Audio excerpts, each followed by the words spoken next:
All right. So super nice to meet you. Glad that you came on today. Tell us how you got started in all of this because it seems like you cover some really uncomfortable topics, and that must mean that you have a big story behind them.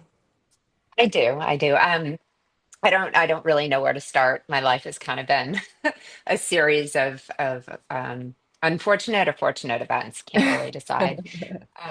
But I guess the where how I got to where I am right now is I released a book last April, but the book is about my first husband um, and my daughter Tatum.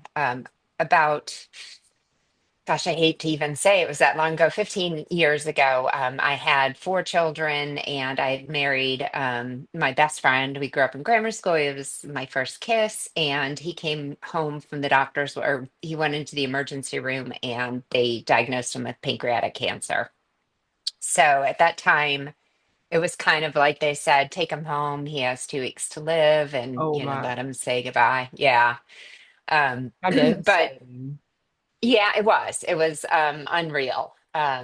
He didn't. Luckily, he ended up living 16 months because, his mother was the oldest at that point, the oldest surviving ovarian cancer patient in the United States. So Wow. we kind of felt like he could beat it too. She I, actually got like 30 years extra after diagnosis. So wow. she was, yeah, so she was kind of the miracle patient. Unfortunately, he was not as lucky as her. But right before he was diagnosed, we had a daughter, I have a daughter. She's now 24, but she was born with primordial dwarfism.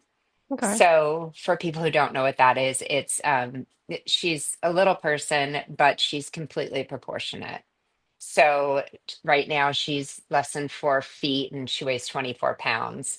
So it's not that rare. I mean, it is, but when she was born, it was like pre-internet. So there was no way we had to travel with her and try and figure out what was wrong with her. Why she was so small because she just stopped growing. Like when she was one, she was like literally 8 pounds, and running around with 0 to 3 month shoes and But running um, around. running around. Yeah, And you I didn't mean, know at it's that so point? funny. You didn't know? No, we did. Well, we didn't know what it was. When I first got pregnant with her, I had lost a couple babies beforehand. We had an older son. And I would just go to when I went to the ultrasound, they would say, like, oh, congratulations, she's 6 weeks. And I was like, great. And then every time I would go, congratulations, she's measuring 6 weeks, like up to almost 12 weeks. And at first we could kind of brush it off as just being measurement error because they're so tiny. Mhm. But, as time went on, it was kind of like, no, that would mean that I was pregnant, the whole thing, the math didn't work. So Mhm. from then on, it was, one thing after another. There was some blood markers that said that she was going to have trisomy 18, which is the third 18th chromosome, which you can live with, but there's no life quality. You probably live about 5 years outside and there's just nothing. So it went from that to, she's going to come out and not be able to breathe. Um, I think I had in total 42 different, ultrasounds, but, they could never tell me or show me that anything was wrong. Everything was theoretical. Everything was, well, she's just small, but she was perfect in every way. And I just could never make that determination. They would say, like, oh, she's not going to do well, she's not going to live. But in my heart, I was kind of like, unless you can show me proof, I'm Mhm. I'm sticking it out. So when she came along, we did go to um, well, so when she was born, they used the wrong size intubation tube and they messed up her throat, which led to a series of, 3 months in the NICU and just all these cascading things. How much did she weigh So when she was born? she was 3 pounds when she was born. Wow. She was, yeah, 37 weeks, and they really thought that she was going to be about 6 pounds. So they had me delivering at a regular hospital. And when she came out, they just weren't equipped. So Mhm. they did what they could. But from that point on, like I said, there was just so much done at birth that she kind of missed oxygen, and we ended up in a NICU for 3 months. And people just kept coming in, and they test her genetics. They did, and they just kept saying like she looks funny. And as a mom, you're like you do know you're telling me my daughter looks funny. Like I get it. You think that's like a medical diagnosis, but really you're just insulting me I mean, it's kind of because insulting. The all of the theoretical stuff that they had during your pregnancy is pretty insulting. You should never, because there's a everybody's pretty well familiar with the placebo effect. Well, there's a Mhm. nocebo effect also, where if Yeah, you're looking for problems or assuming there will be problems, then you're causing more problems than we need to cause. So, very unprofessional. absolutely. I mean, they should have just kept to, we don't know, we're still researching. Right. And it was something new every day. It was like they would just throw these things out there. And with my first son, I didn't gain a whole bunch of weight, but by the time I had Tatum, I had lost 13 pounds throughout the pregnancy. So Wow. there was always that question, like, until we found out, that she did have this primordial dwarfism, there was always a question in the back of my head, like, is she small because I didn't eat and I was throwing up and I had all this stress on me? Right. Or is she small, for some other reason? And when they damaged her throat, they were so like hell bent on finding out what the global thing was. And in my head, I was like, can we just focus on what we're seeing right now? Like, not that there's nothing there, but everyone was so they just wanted to know what's wrong with her. And I was kind of like, well, what's wrong with her right now is that she can't breathe. So let's fix that. What's wrong with her then is she can't eat. So, and that's kind of been a prevalent theme with her entire life is that everybody cares so greatly about what's going on, the global picture of it, that they seem to negate that, like, she's a human being. We're Mhm. dealing in the here and now. Um, and, to her credit, she has exceeded everyone's everything. They said she wouldn't walk, she wouldn't talk. They would come over and they'd say, "Oh, well, can she make it up the stairs?" And I'd be like, "Yeah, I don't know." And, sure enough, she'd be up those stairs. Like she never missed a milestone. She's still just completely tenacious. Like I said, she's 24 now. She's 24 pounds. She also, after her father passed away, we moved to Charlotte. And when we got there at the age of 13, she was diagnosed with a rare connective form of connective tissue cancer, Oh, which had nothing to do with anything prior to that. Um, so the only thing they could do was to remove that. So they had to remove, tissue, bone, and then graft her legs. So she has just been, there's no reason why she's here. And she just keeps plugging along, and she's taught herself art. She sells her art online, and she just wants to be a part of the world. Like that's all she cares about. So she yeah. was kind of the driving force behind me publishing the book about her and her dad, just because she just like makes everybody happy, just seeing her and seeing her resilience and her tenacity. And she's just a little force. She's a mighty little force, but she's a little force. So Well, good. Yeah, I can yeah. imagine that that was insanely powerful experiences to have over and over and over again, like especially I lost my first, and so I understand going into the next pregnancy just already an anxious wreck. And then Yes. and then now you're finding out things are not going the way we want them to go, and oh, we don't have any answers. Oh, now we're just throwing noodles at the wall. You don't even that's Yeah. it's experiencing, well, people go one of two ways, I suppose. They throw up walls and just block it all out and disassociate and pretend nothing's happening, Yeah. which is what I think most people do most of the time with mortality. because it's scary. It's super scary. And especially when I feel like people can oftentimes accept their own mortality a little bit easier than the mortality of those that they love. So Yeah.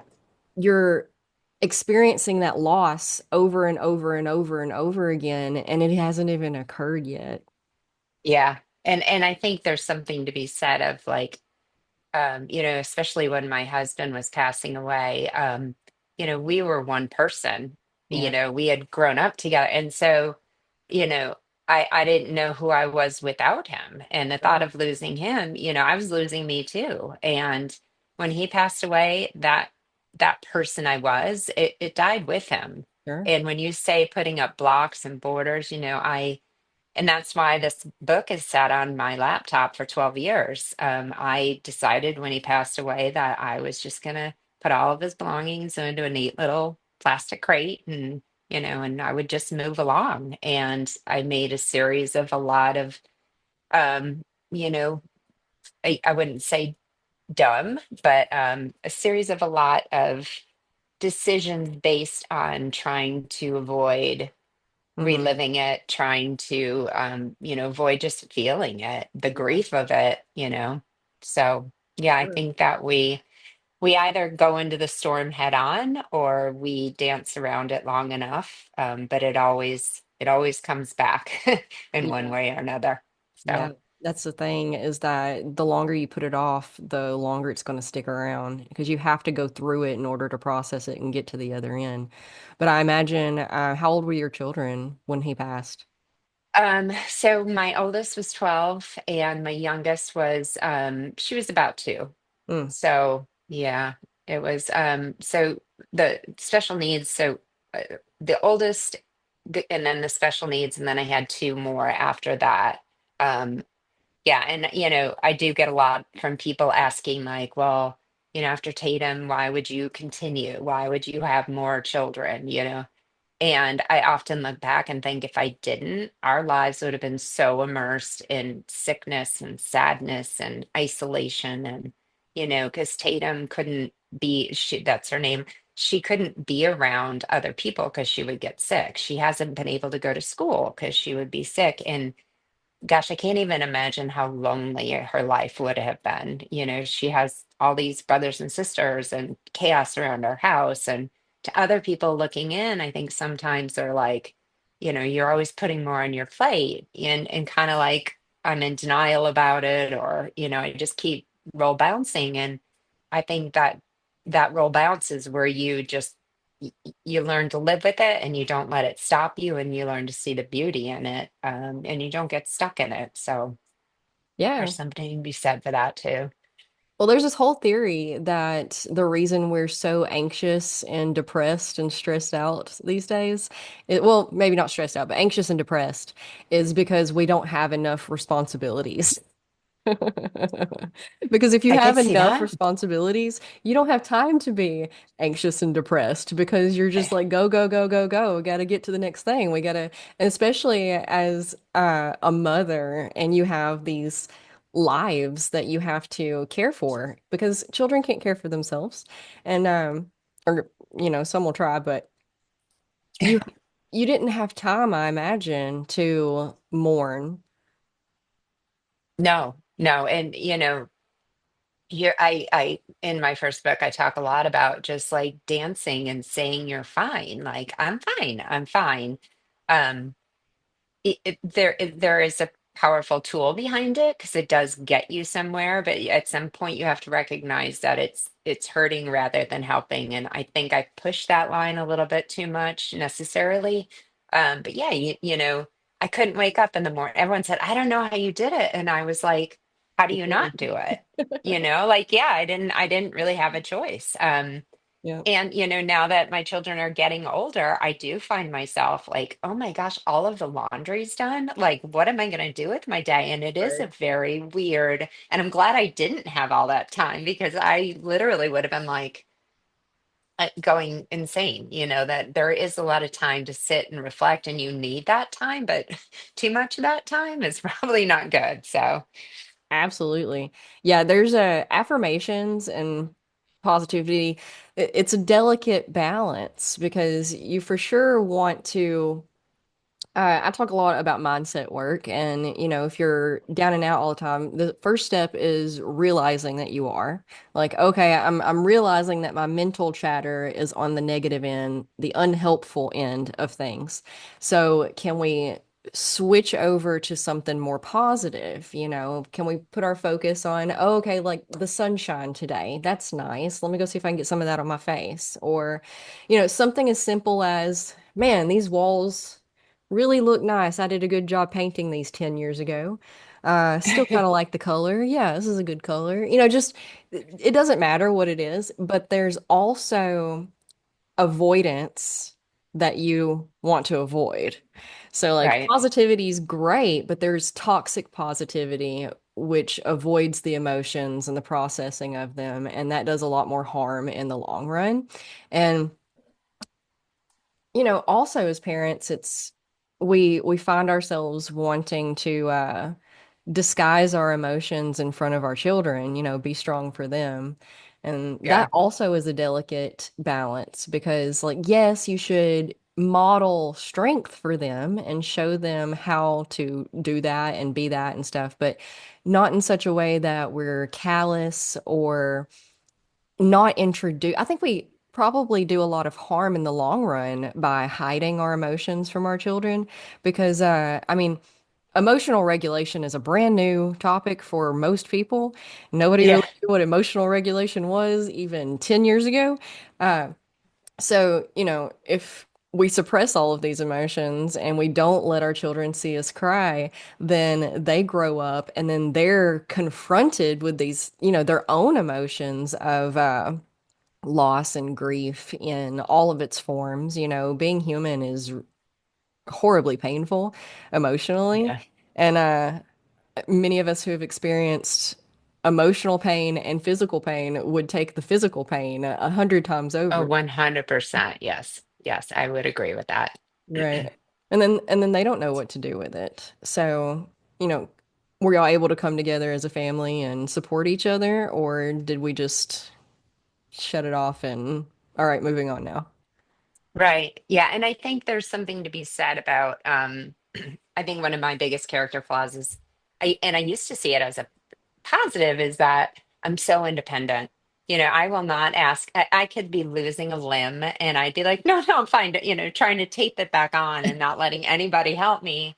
And I think it's obviously served me well. Otherwise, I don't know that I would be sitting here with you. But in the same respect, I see my children, their life is harder because when they model my behavior and they don't accept help and they don't tell people when they need help, like my youngest will be like, so and so didn't care about. And I said, well, did you tell them how you felt? And she's like, no, but they just should have known. And I was like, well, how would they know? You're acting like everything's fine, but you're expecting them to know that it's not fine. And, I think a lot of that they get from me because I'm always fine. Everything's fine.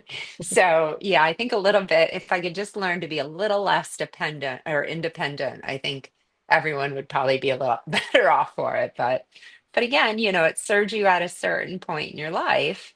It's hard to switch gears when it doesn't and recognize that it's no longer working for you and you have to try something else. So Yeah, we're supposed to be communal creatures or whatever, but and most of us forget that, especially in our society and culture where we've been conditioned to be independent and sectioned off. And that's another problem with people's anxiety and stress yeah, levels and overwhelm and loneliness, depression, is that we've lost that sense of community and village. And it's really hard to get it back once you don't have it. And there's so, so, so many people who have never experienced it at all, and they don't know where to go to even begin building it because, and now we're getting on a completely different subject. Um, which we yes, could but totally go no. down the rabbit hole if you wanted to with that. I love talking Yeah, about this. Um, but grief is one of those things that really snaps you back to reality of the importance of village and yeah. one another. And I'm glad that you had your children because many of us find our own village when we become parents and we create our own little village out of our, offspring, and we just immerse ourselves in our little family, which is a beautiful thing in a thousand different ways, but can also be a very hard thing, very challenging thing because we were supposed to, I always tell people that parenting is not even a two-person job. Right. If you have two wonderful partners that, hit all the responsibilities and put all the priorities up front and do all of the right things, even those two people are going to struggle tremendously, especially in the newborn stages. But Oh uh, yeah. throughout the whole, like it takes a village is a cliche because it takes a village. But It does.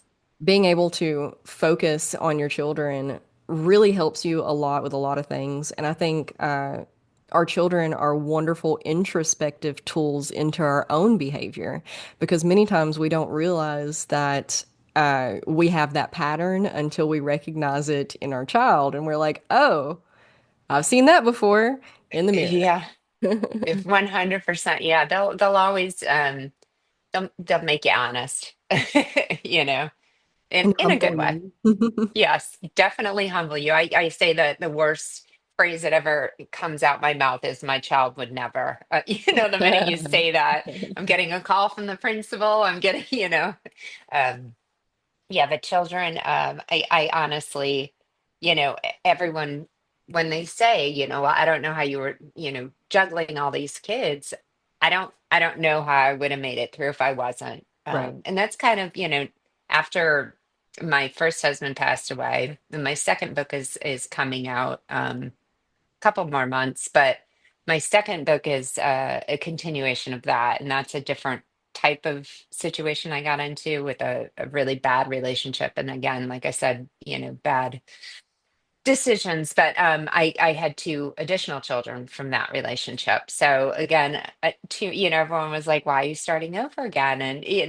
And I thank God every day that I had those two because it was kind of the same situation where they pulled me out of, you know, a situation where I could have just self-destructed, but I couldn't, So Yeah.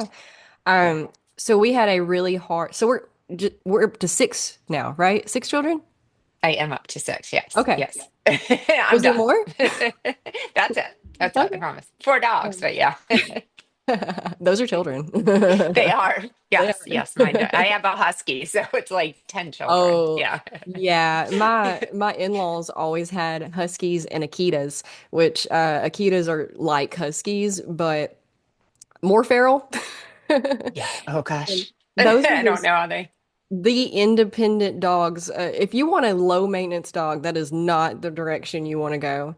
And No. they're also escape artists. You cannot You keep have them contained. you Cannot. have no idea. I mean, No control. I do. I they do have. told the police said I was going to get 1,000. They were like, "You're going to get a big ticket," and I was like, "You could give me $1 million ticket, and there's nothing more I could do." Like there was chicken wire everywhere, and so now he just can't ever leave my side. I love him. He's the greatest dog, and I get so sad, but like he will get out of choke collars. He will. Uh, I mean, scale 10-foot walls. yep. Yeah.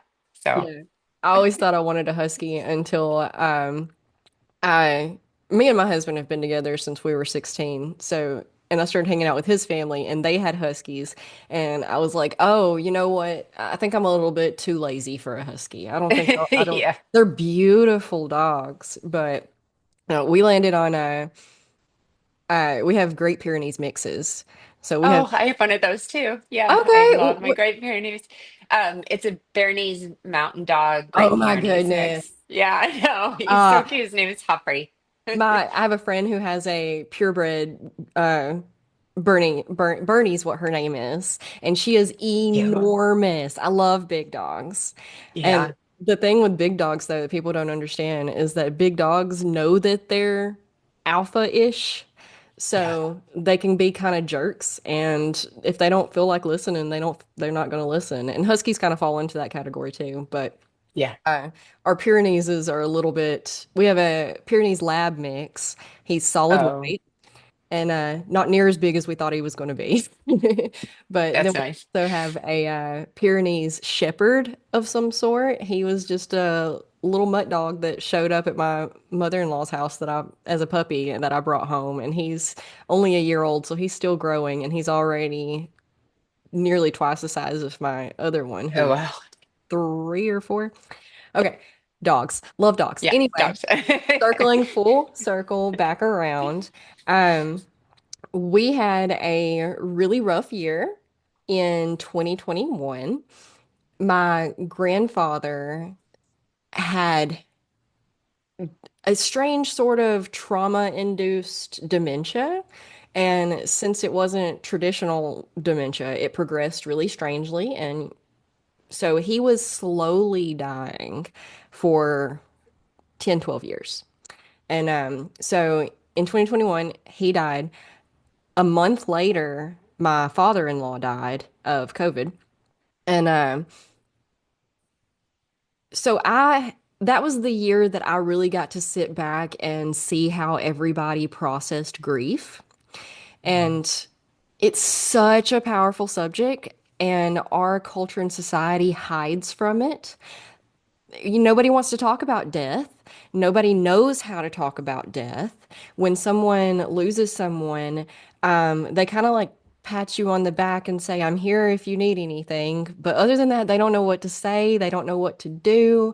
And that makes it really hard. It makes it a lot harder on the person experiencing the grief because we've hid death behind closed doors for so long that when it inevitably arises for every single one of us, the paths that people take to navigate that can be oftentimes just as extreme as the feelings and emotions that they're experiencing.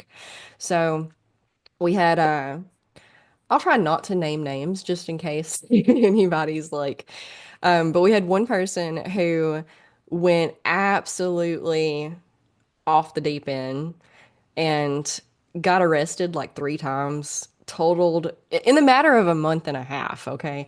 Totaled Right, 2 vehicles, had to be med flighted on the second one. It was just crazy. And then we had another person who so that was with my father-in-law's side of it. And then with my grandfather's side, we had people who were his direct caretakers for, he again, we knew he was dying. He was goodness. slowly dying for 10 or 15 years. And it was, like I say, slowly, it was very dramatic. It caused seizures. So every time he had a seizure, he would fall and like break some ribs or hit his head. And he was med flighted probably 3 or 4 times during all of this. So we were once every 3 months at least getting a phone call that, oh, we're headed to the hospital with Papa again. He had a seizure. He's being med flighted. We don't know. So like every time they called, we were like, is this it? Are we finally here? Right. But But you aren't. nevertheless, even after all of that preparation, when he did finally die, and I don't like the word finally, but inevitably, when we did get there, painstakingly slow. We had people who were his direct caregivers for all of these years that were shocked, Yeah. and they had not processed actually losing him a single bit before they actually were faced with it. And the problem with avoiding processing these emotions is that uh, the emotions are going to cause problems in your life and in your other relationships. And you miss out on, because we're all going to get there. And under the best of circumstances, life is not long enough. We could live to be 120 and still have all our vitality, and it would still not be long enough. It's just kind of cruel, but Yeah. also super humbling. And if we can just learn how to face it a little bit easier, a little bit quicker, come together and help each other facing it. And that's I think that's a big thing that we're missing is that a lot of people feel like they have to process it by themselves. Hmm. and they don't have that support because the emotions are too big for one person.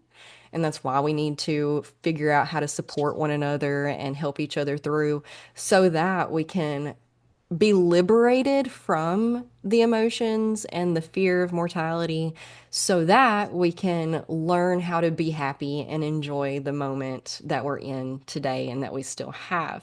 Or else we're squandering what time we do have by living in the past or wishing things were different or this and that. They say that some of the happiest people on earth are the ones who have always lived in war-torn nations because every day is just a party, because every day could be your last Still day. there. Yeah. And they've all experienced um, they've all experienced death and loss, and it's almost a regular thing for them. So every day they're just, yeah, celebrating the fact that they are still there and that their kids are still here today and their parents are still here today. And if we can just take it day by day, one by one, then yeah. Yeah. I think I experienced a lot of that. I would say Tatum was dying, every 2 months. We were resuscitating her, or she was, having surgery. And then that bounced right from all of her. It was almost like when she started taking flight, Colin was dying. And you do, I think you just, you were talking about how you have to do it alone. What my experience was, is that I wanted to face it. And when I would say things like, I don't know how much longer he's going to be around, everyone around me would say, like, oh, he's going to beat it. He's fine, and Yep. they would come and they would visit and they'd be like, Colin looks great. And I'm like, who are you? He weighs 70 pounds. And because I was immersed in it, I was accepting it, I Hmm. was seeing the inevitability of it. It made me feel really bad about me because I was like, first of all, why am I being so negative? Like maybe he will make it, which I know he wasn't, but everybody wanted me to put this like, it's going to be great. And I began to see a disservice to him because he was around for 16 months, but they were not rosy months, as like you said with your watching your father-in-law. um it just came to a point where everyone would come over and he wanted to continue with chemo, and he's 37 years old, 36, not even 35. And how do you tell someone no? But at the same time, it was the end of the road, and him doing chemo was just making it worse. But everyone was still doing the, we got this, we're gonna beat it. And I had a lot of survivor guilt. That's what I attribute it to afterward, because here I was lying to him about chemo and saying, oh, we're gonna do it, knowing full well we weren't. And I would tell people like, he looks horrible, and they would be like, almost look at me like, why are you being so negative? And I wasn't being negative, I was accepting that these moments aren't going to last forever, and the good fight is not a good fight. It's a worthless fight when we should all be coming together and discussing things and saying our goodbyes rather than avoiding, not talking to him, not coming by. And that was very hard for me to be in that position where I always felt like I was, lying to him, being negative with other people. And how could I want him to be gone? Like, that was something that I really struggled with, and nobody else really had to sit and watch it, or very few people did. Um, but that whole feeling of, God, please take him, or whoever's out there, it makes you feel bad, and it shouldn't, because you don't want to see the people you love suffer. And I remember saying it out loud, and it just was like, I can't believe I just said I wish she was gone. So those kind of things do, in our culture, people, they kind of push you away, and when they ask how you're doing, they want to hear fine. And if you don't say fine, then it's very uncomfortable. Like, you don't say, like, when someone says, how are things? You're not like, oh, the mortgage was coming apart. Colin's been throwing up for 4 days. Tatum's sick. That is too heavy for them. And it's almost like they stand back like, oh, I was expecting fine. And Hmm. then you're like, well, I don't really want to talk about it anyway. So there's this push and there's a pull, and all of a sudden the phone stops ringing. And it's a very isolating feeling at a time when you really need people in your life. It's very hard. So I I agree with you that our culture does not like to look at death. They don't, the inevitability of it, it makes other people feel vulnerable and scared and unpredictable, and nobody likes to feel that way. So, unfortunately, people that are caregiving, you're kind of stuck in it.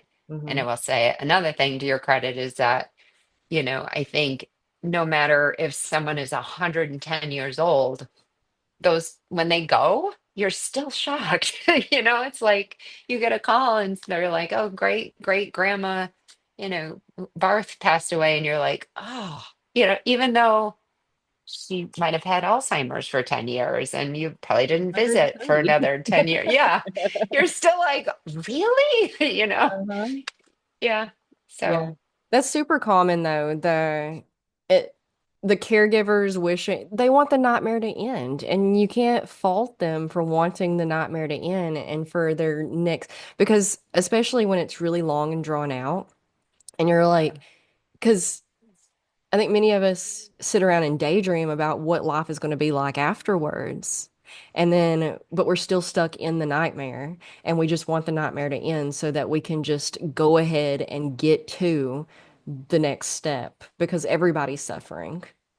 And yeah, also to your point, yes, that is people. I did an episode similar to this with a it's not a church, sorry, it's not a hospital reverend, but I always forget, but what her title. chaplain, maybe. Yes, yes, thank you. And Yes. so that's what she mainly deals with also is grief. And our episode went very similarly to this one. And we were talking about how you can be on your deathbed, you have hours left, and people will still walk in there and be like, "Hey, we're gonna go grab some beers after this, aren't we? Some tacos? Let's go have a picnic. Let's go have a picnic." And but a really good like priest per se, and it doesn't even have to be someone religious, it can be just anybody, it can be your Uncle Joe, can walk in there and be real with you about the situation, and it helps, It not does. the oh, you're fine, we're gonna get out of here and we're gonna go have some beers and some tacos is not helpful to someone who knows that's not going to happen. You're doing that for you. You're trying to make you feel better by being like that. But somebody who's really well versed in these situations and familiar with them can speak to you and actually make you feel pretty like better about it. If you're real and you go in there and you're like, "Man, I'm jealous. You're fixing to get out of this shithole." You know, Yeah. you're not going to have to pay taxes anymore. Just Right. kind of treat them Be like a human honest. Yeah. being. You know, Yeah. And that was the thing, is like he's clearly, he was hallucinating, but he had enough of him left where he wanted to talk about it. hmm If I felt alone, I can't even imagine how alone he felt, because he probably had things he wanted to say. He probably had questions, like I remember him one time long before he got to that stage, but we're sitting and having lunch and he said to me, "So when you have cancer, like, what do you die of?" And it was very profound to me because I was like, I don't know. And I said, I guess like your body just gets to a point where the cancer takes over and it just can't function. And I suppose it would be like dehydration. And just like even thinking about it, I know how much courage it took for him to like ask me that and have that conversation. But he was so scared. And I know that, you know, he needed somebody in there with him, hmm being in that position. And everyone else was trying to be like, well, who cares? That's never going to happen. And we're not going to talk about this because that's uncomfortable. And I think to somebody who's dying, that has got like, again, the position I was in was very isolating, but I also knew that there was like something beyond after he was gone. And for him not to be able to just sit down and have that conversation, say to someone, I'm really scared, like these are, what do you think about this? What do you think about that? Um, the fact that I don't know that he ever felt comfortable enough, we would have little whispers about it, and I would say, go set up camp and I'll meet you there. Um, but that constant, like, he would say something and people would dismiss it because it was uncomfortable for them. And that made me upset, and I couldn't stop it. And then when I would try and get in the middle of it, it just got more awkward. So Mhm. I just kept silent too. And I think that guard of silence has got to be very tough for the person who's, dealing with the gravity of it outside of the people that are watching them deal with the gravity of it. So, Well, as our chaplain episode lady was telling us, they teach you in chaplain school that there is absolutely nothing that you can say to make things easier or better. But there are a million and 10 things that you can say to make things worse.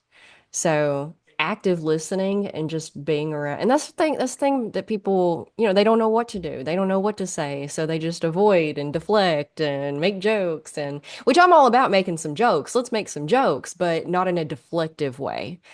right. Let's make some jokes in some real way because um and that's not me not taking it seriously. That's me like if we don't figure out a way to laugh about this, we're all going to fall apart and cry. Yeah. So, Yeah. try to find a little bit of humor when you can, and laughing heals. So, maybe make it a little bit better. But for sure, active listening, you don't have to say anything. You just have to be present. You just have to bear witness to their suffering, bear witness to their thoughts and their ideas and their words and their life, and just be there for them. That's it. That's it. Yeah. You just gotta Yeah. show up. You just gotta show up. And And sit there and just keep your mouth shut. that's Like, it. like, That's it. People yeah, talk way too much as we well, talk and the podcast. right. And I think too, when things become uncomfortable, everybody, I wrote a book about like everybody has these phrases that, Yep. they never really sit and think about. Like when someone says, well, God He's only living gives this you what you thing. can handle, or everything happens for a reason. Sure, I'm sure that there is a lot of validity to all of those sayings, but when you're really going through a struggle and somebody says that, You want to punch it them. ki- yeah, it's like you're minimizing, I don't need a cliche right now. And just because God only gives me what I can handle, I don't feel like handling it right now. So I don't need you telling me that whatever it is. But, people just throw these things out like, okay, are we good now? I said it. Yep. So, or Okay. what can I do to help? Well, when you see someone like struggling and you know, when people would ask me, what can I do to help? It was so nice. But at the same time, I I was don't like, know. I don't even know. But Hmm. yet, I'm sure if I walk into someone's house when they're going through this, just walk into their laundry room and fold their clothes or, bring a meal, pick their kids up from school. Hmm. You don't necessarily I think there's this like I don't want to bug them. Yeah. And Yeah. I think that that's obviously a respect thing and I appreciate that. But I think sometimes that respect thing puts hurdles in people's way that they just don't like step up and say, Hmm. to somebody if someone had taken something off my plate, like I remember I woke up one morning and I was in Chicago. I lived in Chicago, and somebody had taken their snowblower over to my house and had just like cleared my driveway. Like I didn't expect it. I don't even know who it was. Like they just showed up, did it, didn't ask for credit for it, wasn't saying like, oh, I did this for you so that I felt obligated or like indebted. And it's those kind of acts of service that are so kind. And if you don't know what to say to somebody, if you are not, because not everyone's good sitting with you, not everyone Sure. can handle that emotionally, but then find out how you can do things to make things easier for somebody if you want to. instead of throwing out a phrase that clearly, Hmm. everyone, I believe that everyone has the best of intentions, and people showed up for me in ways that I can never repay. And that's the other thing is my daughter and I started a charity. So it's in Colin's name. It's called the Colin James Barth Outreach. And it's for people in these situations trying to navigate and do the things that mean the most, but you don't know what those are, rather than, writing a check to someone, which is nice too, don't get me wrong.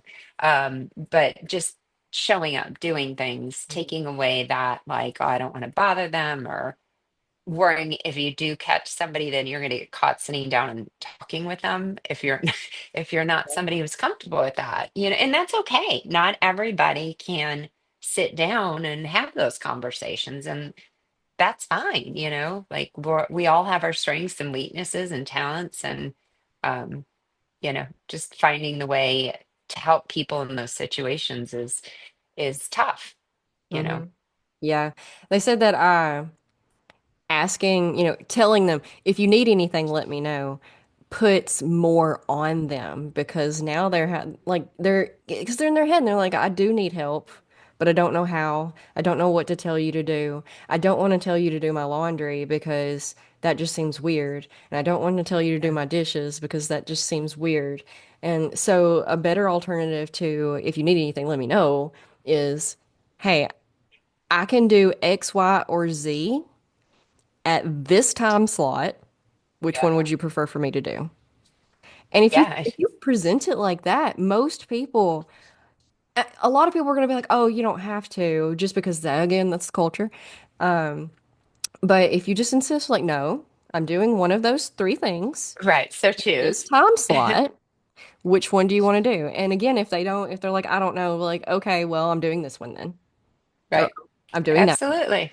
Absolutely. And I think, again, I think people have the best intentions. And when somebody says, I don't, I don't know, they don't want to probe, they don't want to press, and they can see that it's causing somebody stress to even like ask them because you're so Hmm. overwhelmed. You're like, I don't know. Hmm. Yeah, I think you're absolutely right. And that's, I've been kind of advocating for that as well. Like, just show up, just do something. If you see something that they're struggling with, you know, a lot of people just did things, and they weren't like my, closest friends. They were people just in the community who dropped things off or just saw a need, or, Funny how that said, usually I'm happens, picking. isn't it? It is. And, illness can bring out the best in people, and it can bring out the worst in people. But I think everybody has good intentions in it. And I think even when it brings out the worst in you, I think it's fear. I think it's, I just think, I don't think anyone purposely, everybody wants to help. They just don't know how. Yeah. I mean, even getting away from the subject of grief, when you encounter people who are mean, angry, bullies, the way I explain it to my children who go to public school, they'll be like, such and such is so mean. I'm like, look, kids who are loved at home, and this translates to adults as well. If kids who are loved at home come to school and have more love to give because they're overfull with love. They have all the love they need and it's spilling out and they can be nice and they can be kind and they can share and they can think about your feelings instead of just themselves. But kids who don't get that love and their love meter is empty, they don't have any to give and they don't know how to give. So they lash out in anger because it's just emotions. Everybody wants to be loved. Everybody needs to be loved. That's a need that a lot of people don't consider, especially in like the old mentality of parenting. Your kid needs food, water, shelter, and clothing. Love is not a Yeah. necessity. No, no. It's not something you need And they need a job, let's be honest about that. No, I'm kidding. these days, for That's sure. the way I was brought up. Yeah. She needs something to do. Um, but yeah, I think you're right. And that phrase, I heard it probably 2 years ago, and I'm sure it's been around, but hurt people to Hmm. me it's spot on. I mean, if somebody is unwarrantedly mean to you, or, have a problem with you, that doesn't have anything to do with you Kill them usually. with It's kindness. Ask them if they're okay. yeah. Just like if someone insults you, just be like, "Are you okay? Are you having a bad day? Right. What's the matter? Do you want to talk about it? Do you need a hug?" I'm Do a you need a hugger. hug? Yeah. And honestly, it's gonna go one of two ways. Well, maybe three ways. They're gonna be like, you know what? I do. It has been a bad day, and their tone of demeanor is gonna change, or they're gonna continue lashing out of defense mechanism. If they continue Yeah. lashing out, it's a defense mechanism, and then you're like, oh, who hurt you? I promise Yeah. I'm not going to hurt you. I mean, if you need some space, I'll give you some space. But most of Yeah. the time, people are just going to be so flabbergasted that you called them out at all in a positive manner instead of just giving it right back to them because that's not what they're used to. That's not our innate response generally. If someone lashes out to you, your response is usually to lash right back. And Or yeah, or walk away or yeah, exactly. Yeah. yeah, but I mean, at the end of the day, anybody who's acting like that just needs more love. They probably don't have I agree. anybody back home or in their life or you'd be amazed. Most people don't realize the amount of people who are walking around here solo and they have no family and uh, they probably have more acquaintances than they do actual friends. There's this lady that I know who, uh, around the holidays, we were talking about the holiday. She comes to a class that I do, and she was like, eh. And I was like, you don't like the holidays? And she was like, yeah, I mean, it's just another day for me. And then like I was probing. I was just and not like I was just talking to her and kind of found out the only person she has in the world is her sister who lives 2 hours away. So Yeah. she's just free floating through life. And I've met several people throughout my life who are just they don't have anyone to turn to and they don't know how to turn to anybody. And another problem with our culture is a us versus them mentality and outsiders or well that's not just a culture thing that's kind of like programmed in our head as a human thing of having your village your circle and anybody that is an outlier of your village and circle you're kind of skeptical of and side eye and It don't threatens the trust. group. Yeah, Yeah. it threatens the group or the balance of things. Yeah, Yeah. so people are like, oh, you do that for family, but you don't do that for other people. And I'm like, well, I have a lot of problems with that because the whole oh, they're family mentality. Well, sometimes family don't really deserve, you know? Right. And Yes, I do sometimes this know. I do. outlier is the nicest, sweetest, most deserving person you've ever met in your life, and they really are heart of gold, golden, Yeah. and so we're supposed to kick them to the curb just because they're not one of us, you know. Yeah. But oh, Uncle Bob over here, who we Yeah. all know is abusive, and we all know is red, just walking red flag after red flag. Oh, he still gets invited to Thanksgiving, but we can't invite Sally over here, who has never done wrong to anybody that we've ever seen. Right. Yeah, I think we're much more accepting of the people in our lives who we feel an obligation to.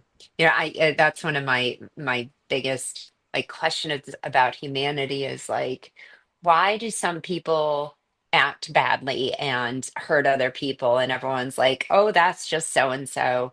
But then the kindest person in the world could be having a horrible day and do something not nice and everybody is all over them like well I can't believe but this person standing next to him has been breaking hearts like since the 1990s but we build expectations for people and when sometimes we set bars way too low and we accept things from people when we really shouldn't and and the other respect, we set bars for other people way too high, Mhm. and they can't go one way or the other with it without everyone being very upset about, well, you're supposed to be this person.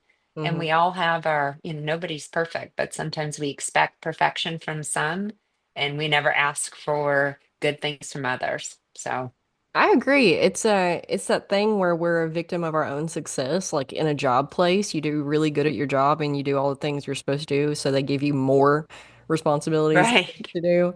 It's the same thing because you're absolutely right. The person who is, for the most part, pretty mild-mannered, pretty even keel, they are not allowed to have a bad day. They are not allowed to have a reaction. They are not allowed to have any emotions that are not pleasant, or else everyone's attacking them.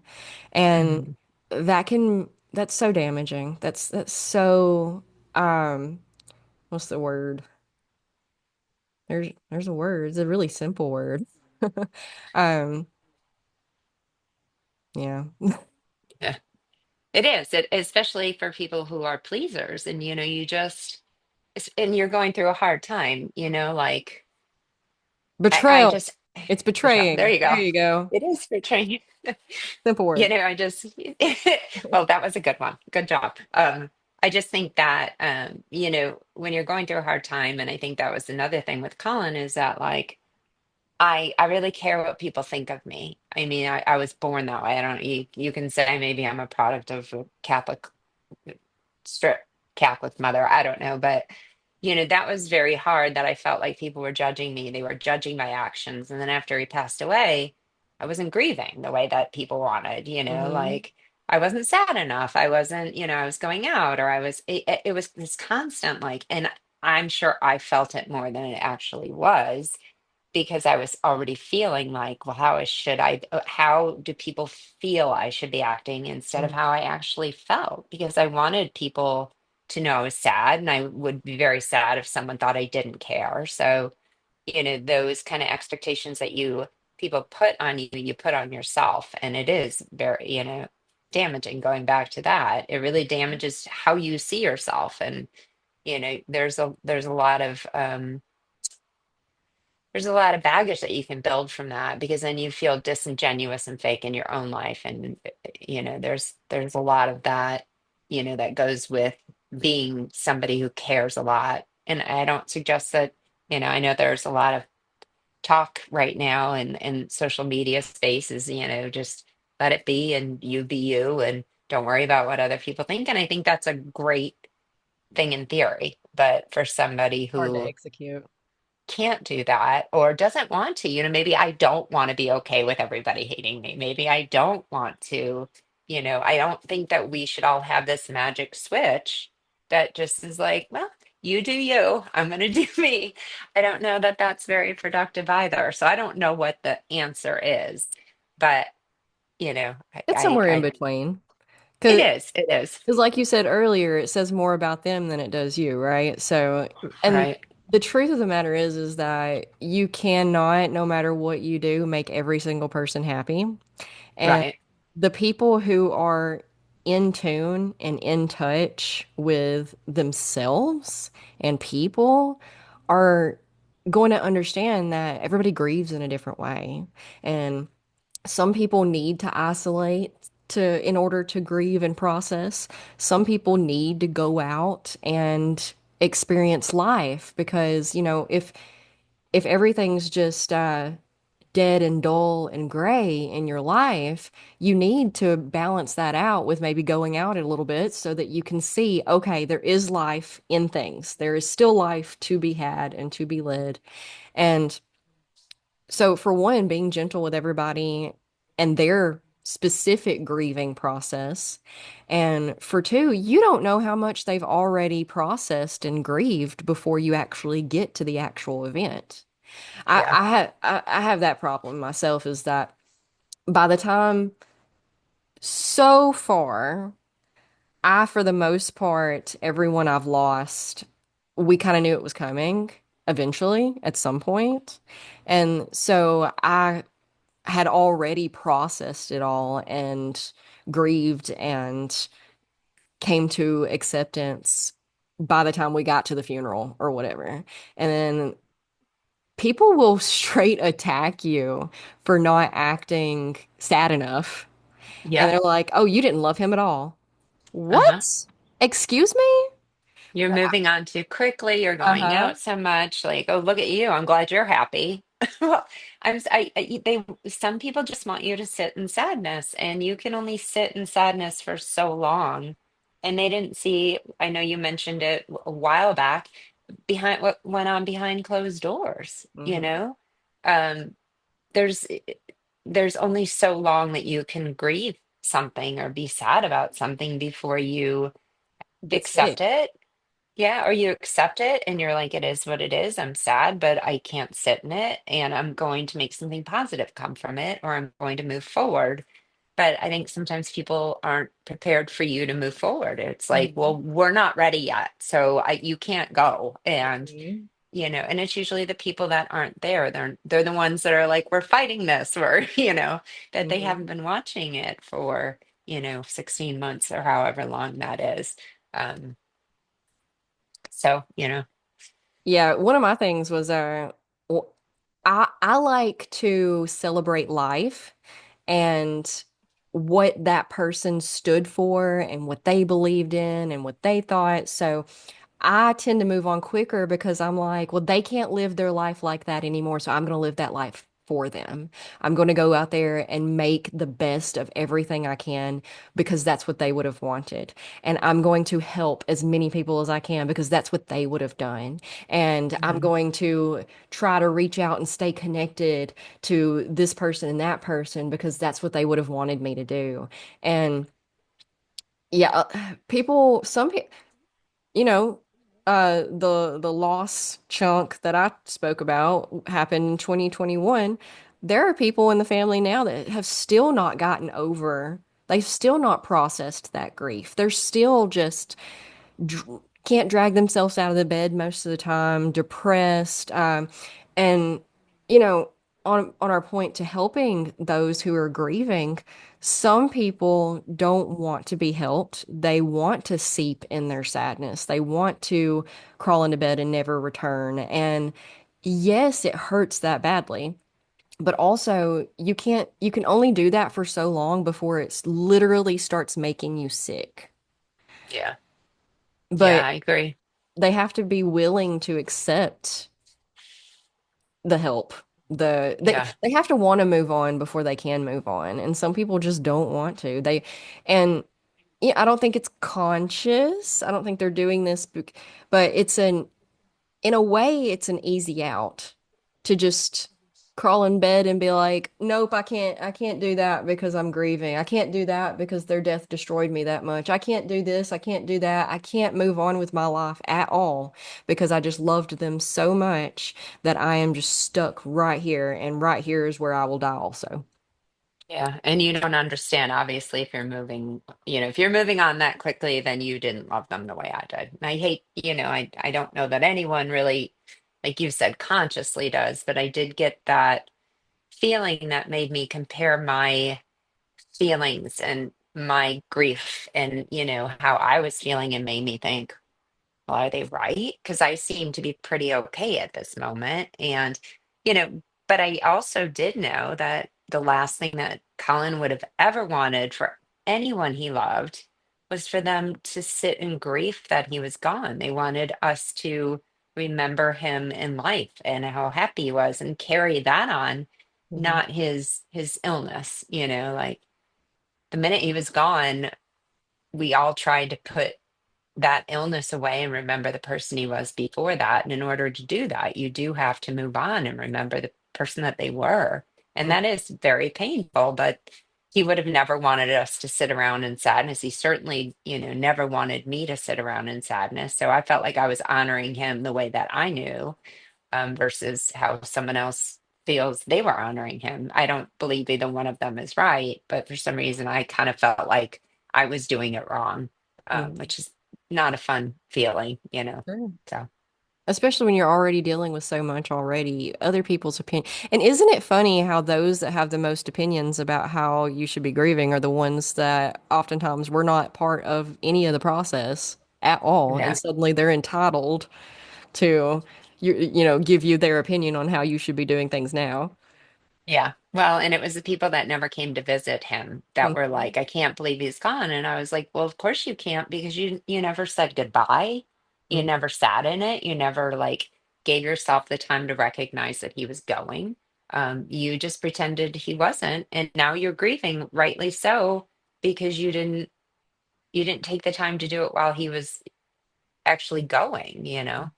So and part of me felt bad for them because I think they thought time was endless and it wasn't, and they never got to say what they wanted to say. So, you know, That's the thing. We do think time is endless, don't we? And it's not even a conscious thought. It's not a no, conscious belief. It's just yeah, avoidance. Again. yeah, yeah.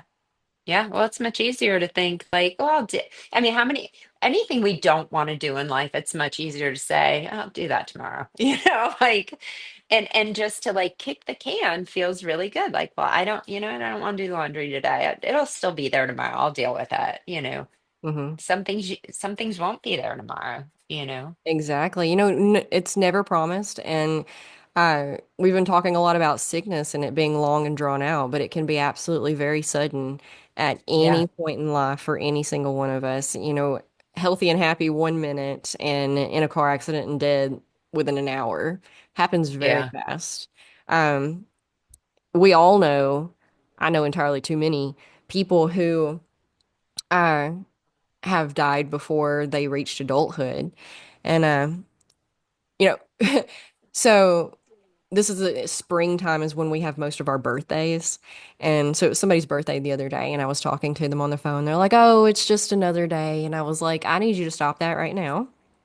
Um, Birthdays are a celebration that you survived a whole nother year. Okay? Because let me tell you what, it is dangerous out there, and you never know when it's going to be your last birthday. So, I think we look at birthdays wrong. They're like, "Oh, it's a celebration of life." It's a celebration that you survived another year. Period and Yeah, point blank. If we can shift the way we think about things, because so many people are like, oh, it's just another day. No, man, no, because so many people this year had their last birthday and didn't know it was their last. yeah. And my dad passed away suddenly. He had a heart attack and like he was just gone. And I often wonder, there's such a difference in grieving that loss versus the long drawn out one. I And agree. they both suck in Yes. very different ways. I never got to say everything. I never got to take the time to just have lunch with him, Yeah. to have that final meeting. But then with Colin, I had too much time to Mm. sit in it and think about it and wallow over it and feel sad. So, I always say there's no good way to die unless There- you are the person that is dying, in which case, take me in my sleep. I'm not, Yes, I would. please. Yeah. Yes, please. Yes, That's what yes, we all hope yes. for, right? Let me just be a regular Tuesday and everything's fine. And I'll just go to sleep, my beautiful nightly routine like I do every night, crawl Yeah. into bed and never knew anything happened.